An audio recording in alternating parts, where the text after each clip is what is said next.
take me through the thought process. You write exclusively in the first person? You got to have something to say. It's very theatrical. What advice would you give to them in particular? All right, what do you want to know? I got answers. You got questions? I got answers.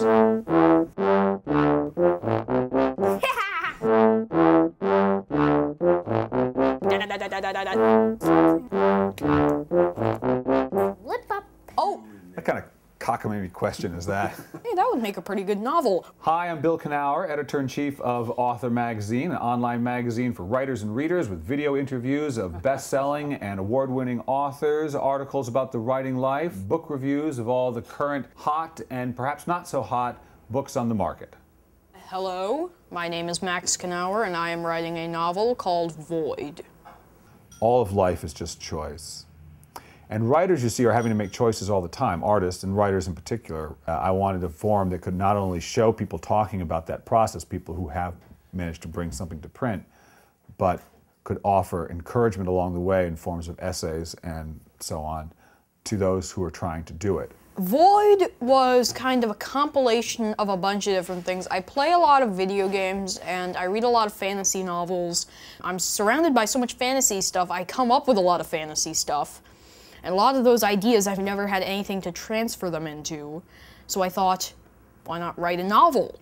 Don't question it if it comes easier to you, that it doesn't seem like what you've read or what you've seen or what you thought you wanted to write maybe.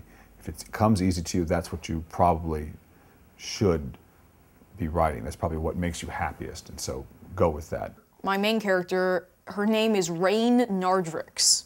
She joined like this regiment, because that's the regiment they put her in, that basically took the young soldiers, put them on the front lines, and had them hold off the enemies. Basically, they gave them the suicide missions. In Oasira, the queen of Oasira is a feminist, so she makes the army entirely out of women and girls. What was the first thing you remember yourself writing? It would probably be in 8th grade when I wrote The Key, in my 8-page magnum opus. I just wrote the first chapter and I'm like halfway through the second one. Okay, how many pages is that?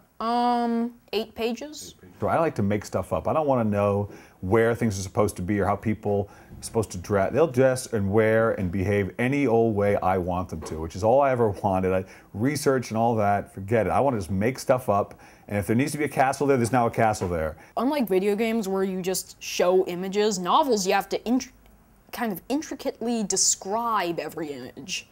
Like, rather than just putting in a picture of, say, this enormous castle, you have to describe the castle. People can't call each other on phones, which always, for me, wrecks all plots. I can't stand phones and cars when people can go places quickly. I want them to be far away and not be able to talk to each other. I want everybody to be isolated. It's just, I don't know how, I can never work with the modern world. I feel like I don't know how I'd ever write a story when people have email and text messages. No one would ever get up from their house in my books. They would never move anywhere. I don't like putting myself in my novels because I feel as if I don't fit in them. It was hard at first, though. I felt like, oh God, I'm writing a silly book, you know? It's not real unless, you know, adults, it's in this world, you know? But I got over that. Oh, no, no, no. Uh-oh, is it broken? Oh, yeah, there's a crack in it. No, I've got to be very careful.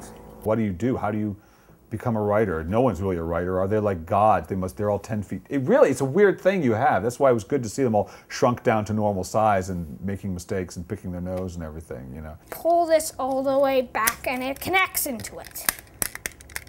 What does this look like? A real car. I remember when I first wanted to write my first novel, I was 21. And I literally thought this. I said, I don't know what it's all about.